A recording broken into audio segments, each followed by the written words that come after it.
Your local blue coal dealer presents The Shadow. These half-hour dramatizations are designed to forcibly demonstrate to old and young alike that crime does not pay. Before the curtain rises on Act One of today's adventure with The Shadow, remember this, homeowners. Because of abrupt changes in temperature, the coming months are the most treacherous of the entire year. So do the safe thing, the wise thing, and order blue coal for your next fuel supply. You'll find that this quality-tested hard coal gives steadier, more healthful heat. It's easier to bank and control, and it burns evenly and prevents your home from becoming suddenly chilled or overheated. Remember the name, Blue Coal, for perfect home heating comfort in any kind of weather. The Shadow, mysterious character who aids those in distress and helps the forces of law and order, is in reality Lamont Cranston, wealthy young man about town. Cranston's friend and companion, the lovely Margot Lane, is the only person who knows to whom the unseen voice belongs. Today's story, Horror in Wax.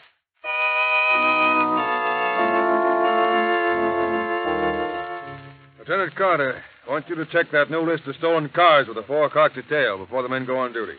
All right. You, Benson, take a squad of 20 men and help Cardona with the detail that's guarding the mayor at that rally tonight. Okay. And you, Brophy, you better...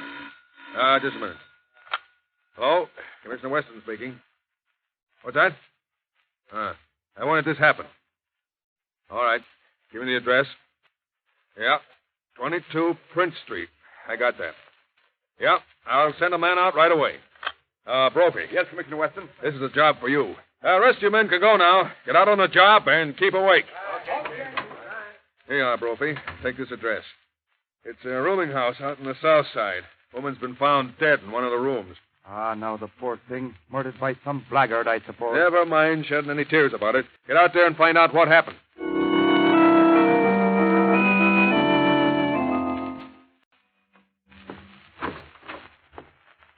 There she is, Lieutenant Brophy. Lying just the way I found her when I came up to clean it up this morning. Who is this woman? Never saw her before. Didn't you rent her the room? No. I rented the room to 2 men. They came in last night. They were gone this morning. She must have come in during the night. Did they leave baggage or anything? Oh, they brought nothing with them and took nothing, I guess. Well, I'll look her over and see what they've killed her with, if they killed her. Well, she certainly is a find of... The saints above, what do you call this? You found something? Hard enough to curl me tongue so I can't say a word. Here, feel that hand there. You want me to touch her? Oh, no, you don't. The hand is as stiff and hard as the rock, and so's the arms and her face.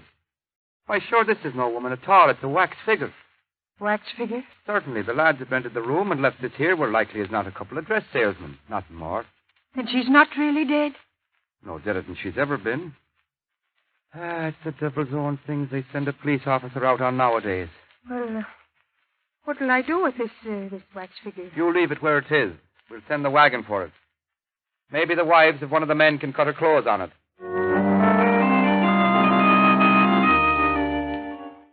But, Commissioner Weston, it's the truth I'm telling you.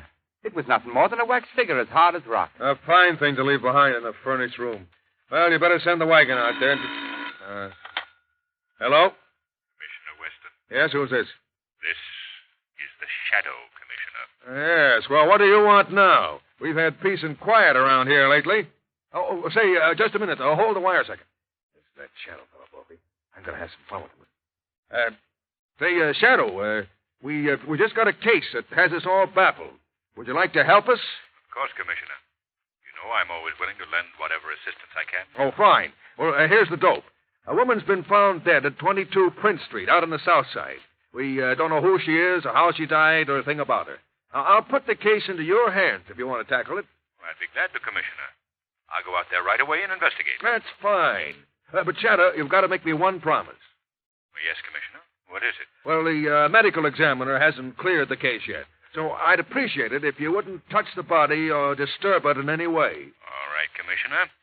I hardly think it'll be necessary. Well, good luck then, Shadow. I'll see you later. Oh, no, Commissioner. You'll hear me later. How's that? Oh, yeah, okay. I'll hear you later. Brophy, he fell for it. Fell for it. Hook, line, and sinker. I'd give me eye teeth to be there when he examines that dead body. This is funny, Brophy. We've got the Shadow, the great crime expert, investigating the death of a wax figure.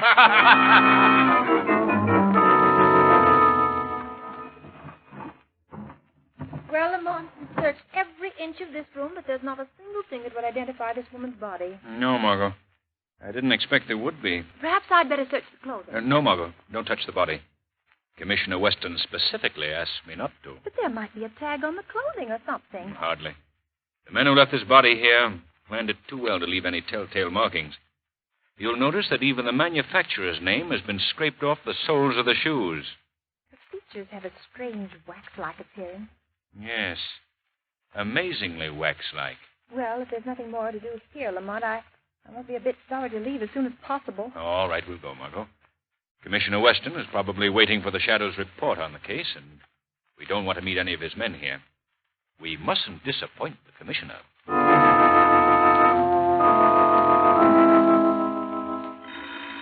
Wait a minute, Brophy, till I see who this is.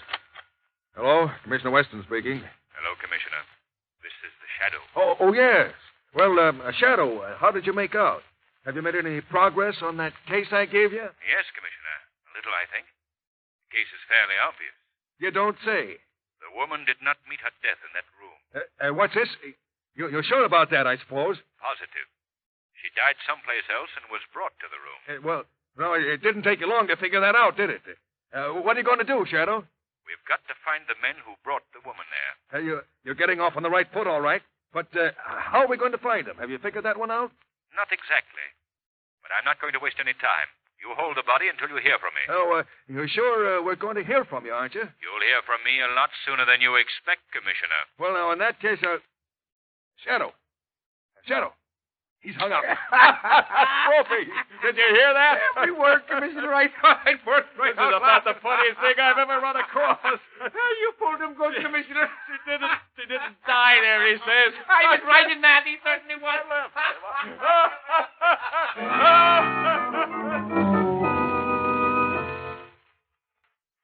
You're regarded, Professor Whitehead, as an outstanding authority in these matters, and I want you to know that I trust your judgment implicitly.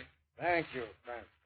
Of course, it's a fairly common knowledge that from time immemorial, scientists have labored with the idea of preserving life through freezing, waxing, mummifying, and various other such methods. Yes, I read only recently where a group of Russian scientists froze a man and then performed a very difficult operation. I believe the man survived. It's very possible, Miss Lane.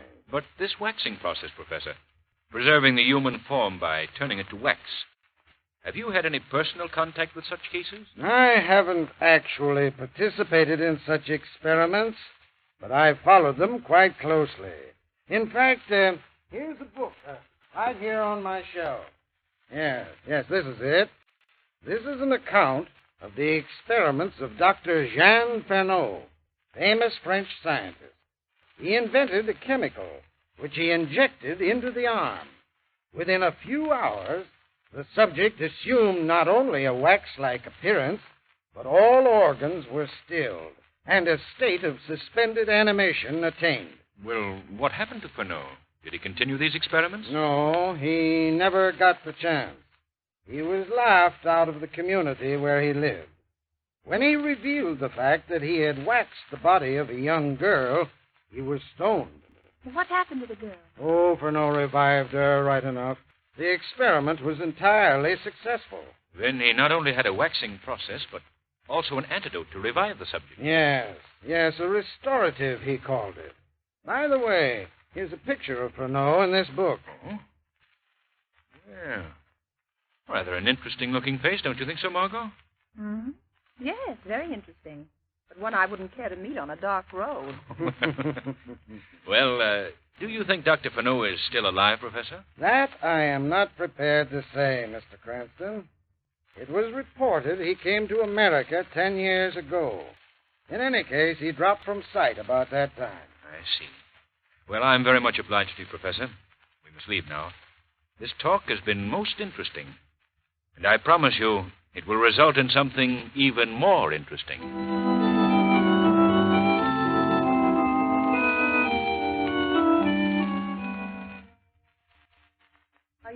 place, Lamont? Yes, Margot.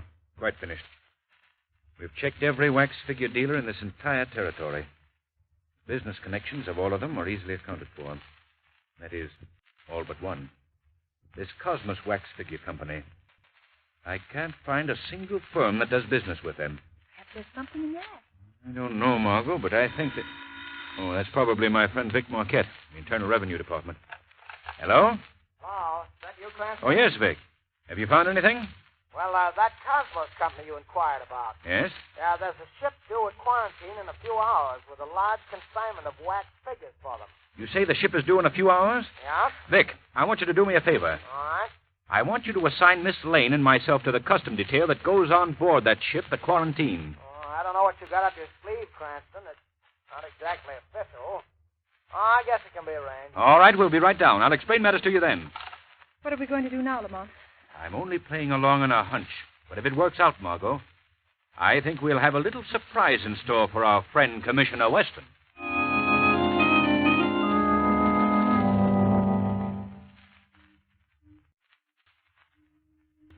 You're the man in charge of this shipment of wax figures? Oui, monsieur. Do you always store them in staterooms? Wouldn't it be less expensive to ship them in the hold with other freight? Oh, but, monsieur, these figures are not freight. They're works of art, as you can see. Yes, they're really amazing. I don't believe I've ever seen such lifelike figures. Yes. The attention to detail is astounding. Even to birthmarks and scars. Well, we're very much obliged to you for letting us see these figures, sir. And good night. Good night, monsieur. Good night, madame. Good night. Don't say anything for a moment, Margot. Let's get down to the companionway. Here, Margot. Now tell me, did you notice anything unusual about those figures? I thought they were simply astounding reproductions of the human features. No, I don't mean that. Did you notice on the left arm of each, there was the tiniest puncture, such as might have been made by a hypodermic needle? No, Lamont, I hadn't noticed. What do you think it means? I don't know exactly, Margot. But we're following that shipment of wax figures to its destination.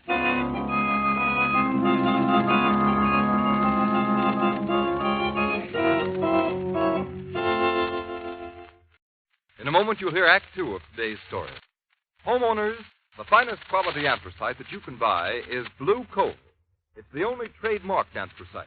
The only coal which is colored a harmless blue to identify it and to guarantee you that you'll get the most for your money in heating results and satisfaction.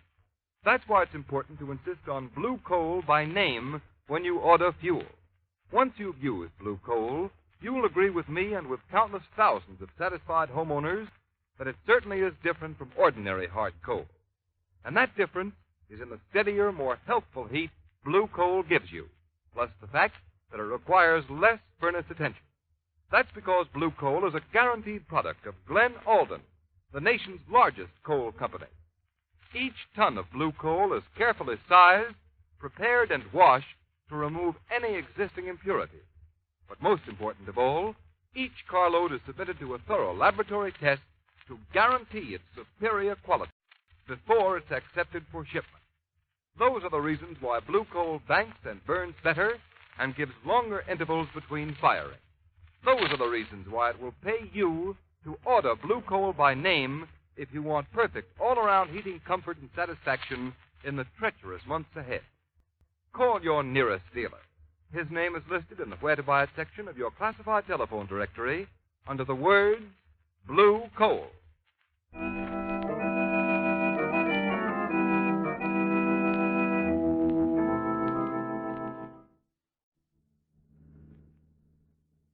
Stop the car right here, Margot. That's the Cosmos building, just ahead there. Dingy-looking place, Lamont. Doesn't appear as though there's anybody inside. Yes, there is, though, Margot. Look down at the back there. You can just see a bar of light filtering through that shuttered window. Oh, yes. What do you suppose they could be doing in there at this hour of the night? They've already gotten the shipment of wax figures from that freighter. That's probably what occupies them now. Better turn off your headlights. All right. We'll sit here and wait a while. Look, Lamont. That side door is opening. Someone's coming out. Sit tight, Margot, and watch. It's a man. He's coming this way. Yes. Quiet. Margot. What? Look at this man. Look at his face. What? Well, Lamont, this is amazing. It just can't be possible. Quite possible, Margot. That man who just walked past was one of the wax figures we saw on the freighter tonight. Why, it's like seeing someone step out of the grave. It may be little less than just that, Margot. Men stepping out of the grave. Lamont, you don't actually... I don't know what it is, Margot. I've only got a hunch. I'm going to see if I can't get a glance through that window back there. I'll come along, Lamont. No, you better stay here. I'd feel more comfortable with you. All right, Margot. You'd feel better. Come along. We'll have to be very careful, Margot. The rest of the building seems to be deserted. All but that one room. Yeah, they're all probably busy in the back. Let me take your hand, Margot. It's pretty steep here. Quiet now, Margot. This window may be open. They might hear us. I'll see if I can take a peek through this crack here. See anything? Margot. Look. Why, the room is fixed up like a laboratory. Yes. There's some more of the figures we saw on board ship. That man with his back to us. Dressed like a doctor. Yes. I hope he turns around so we get a good look. Margot. Over there in the corner. Recognize that face? Why, yes. It's the man that was in the ship cabin. The one who took care of the wax figures. Right. There, Lamont, the other man's turned around. Look at him. Yes. Isn't that the man whose picture Professor Whitehead showed us? Yes, Margot. It's Dr. Furneaux. What do you suppose they're doing? I can't see. They're working at the other end of the room, mostly. Margot, you go back to the car. What are you going to do? Look around here and see if there isn't any way of getting into this place. But there's a gang of men in there, Lamont. I've got to take the chance, Margot. Now go, Margot, quickly, quickly. This is a matter for the shadow. All right, Lamont, but do be careful. Even the shadow might be shot.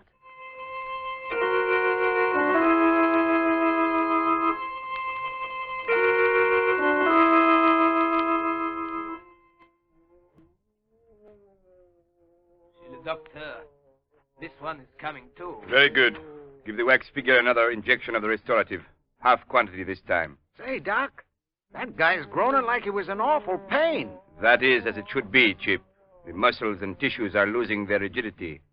The process is often very painful. Gee, this sure is a great idea of yours, Doc. Imagine turning people to wax with a jab of a needle, and with a jab of a needle bringing them back again. Don't have quite so much to say, Chip. I wonder how people would react if they knew of your great accomplishment, Doctor. They would laugh. Laugh as they always do at things they don't understand.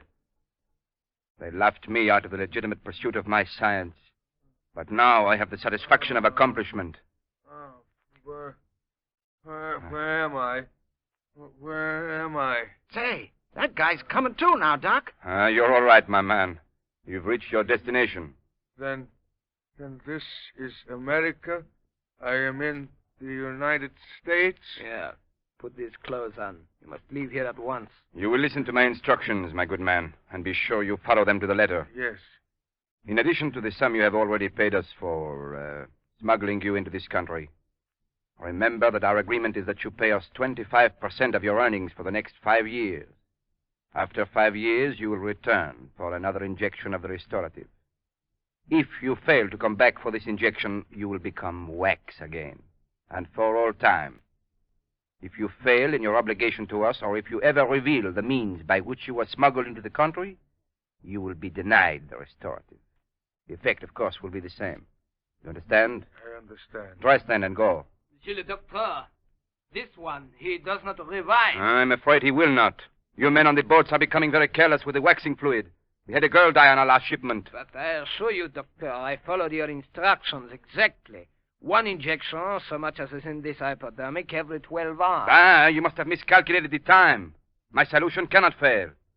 Here, Chip, this body will have to be disposed of as you disposed of the girl a few days ago. Okay, Doc, it's as good as done. I want you to... What's that? What's the matter? You hearing something? I thought I heard footsteps outside. I'll take a walk around outside. No use taking chances. I will go with you. Okay, we'll take this guy out with us. Come on, you. Yes. I am dressed now. I go. Be right back, Doc.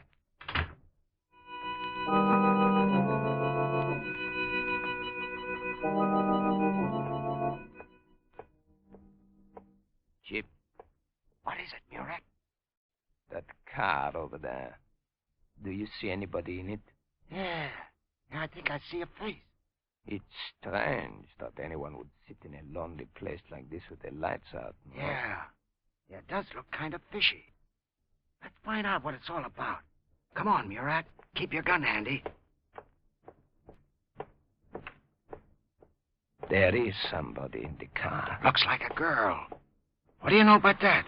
I do not like it. She won't like it either when we get through with her. What are you doing in here, lady? Waiting for the morning mail? Who are you?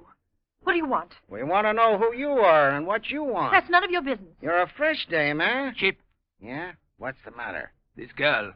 I have seen her before. Yes, I know. She was with the custom man aboard the ship. Oh, yeah? Come on, lady. Get out of that car. I'll not get out of this car. You get away from here. Grab her, Murat. Ah! Keep your hand over her mouth, Murat. We'll take her into the doctor.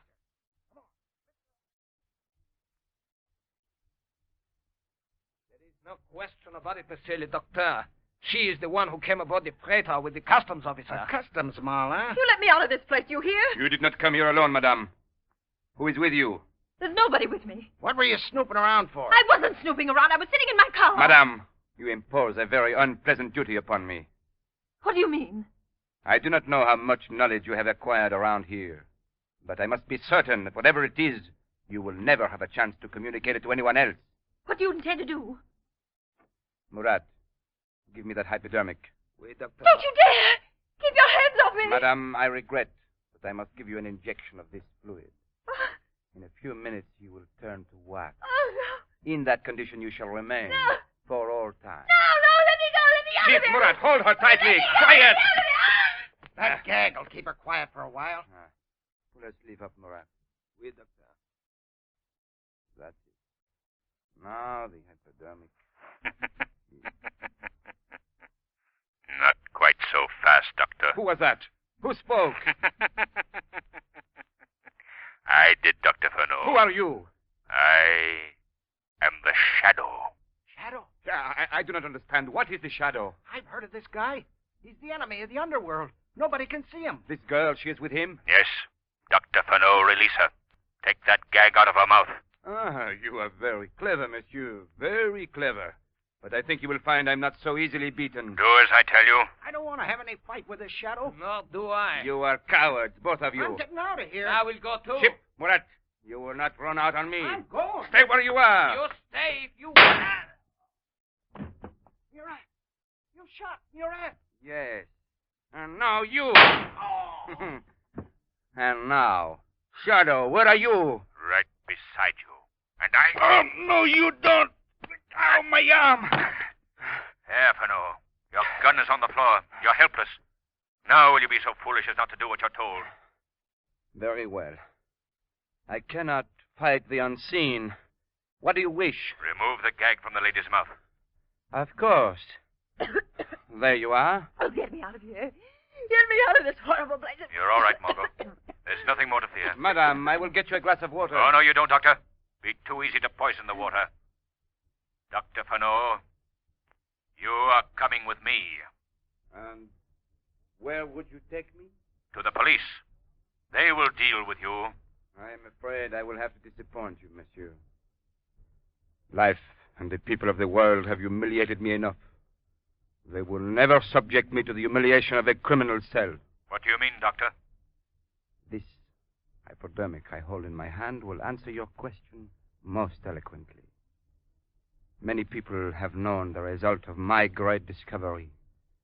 Now, I shall know it myself in its ultimate. Doctor, I beg of you, don't destroy yourself. There's always hope for a man of your skill, even though you've so grossly misused it. No, monsieur. The world laughed once. Now it will neither laugh nor weep. One injection, an overdose. So, and you shall witness firsthand, monsieur, the results of a great discovery. Doctor, don't. You mustn't do this. It is You done, really mustn't. monsieur, it is done. I destroy the last bottle of the restorative. Now, my secret dies with me. Lamont, look. His skin is turning white. His body is becoming rigid. Yes, Margot. Watch. He's turning to wax. Just as he's turned others. Oh, Lamont, I can't bear any more. Take me out of here. Take me out, Lamont. Take me out.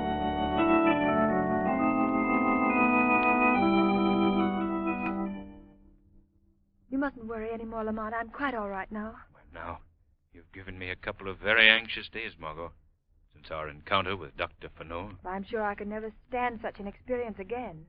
Now it appears it's something I've dreamed. Lamont, what of those people Fenot smuggled into the country? They'll die in 5 years if they don't receive the injection. Why, Margot, that was simply a bluff. I've checked through Fenot's notes. He used this ruse simply to hold them to their promises. They're quite safe. Oh, I'm glad. It's strange, but I suppose, in a way, Commissioner Weston has the laugh on me after all. For my part, I don't feel there's much reason for laughing. As evil as Dr. Fenot was, and as badly as he misused his great talents, I can't help but feel that his discovery might have had potentialities for good beyond belief. Perhaps it will occur again in a mind worthy of great things.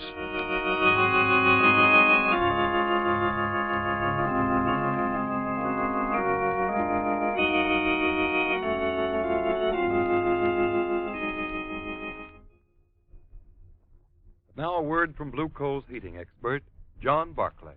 Thank you, Ken Roberts, and good afternoon, friends. You know, you just can't operate your furnace efficiently and economically unless you understand how to regulate your furnace dampers. Every furnace should be equipped with 3 dampers. The ash pit damper, located at the base of the furnace below the grate level. The turn damper, located in the smoke pipe behind the check damper and the boiler. And the check damper, located between the turn damper and the chimney. In milder weather, when you want a slow-burning, lasting fire, the check damper should be wide open, and the ash pit damper closed.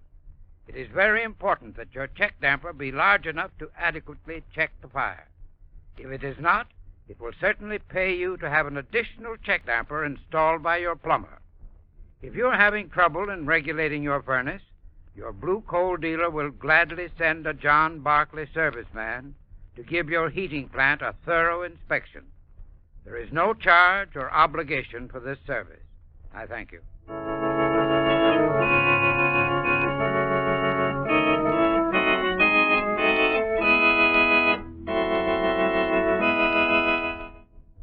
Today's program is based on a story copyrighted by the Shadow magazine. All the characters and all the places named are fictitious. Any similarity to persons living or dead is purely coincidental. The Shadow magazine is now on sale at your local newsstand.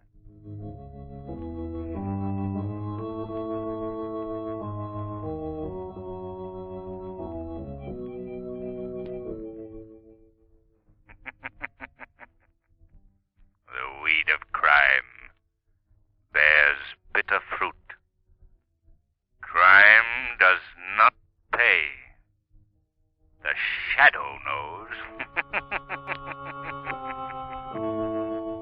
Next week, same time, same station, Blue Coal, America's finest anthracite, will again present another thrilling adventure of the Shadow. Be sure to listen, and be sure to burn Blue Coal, the solid fuel for solid comfort.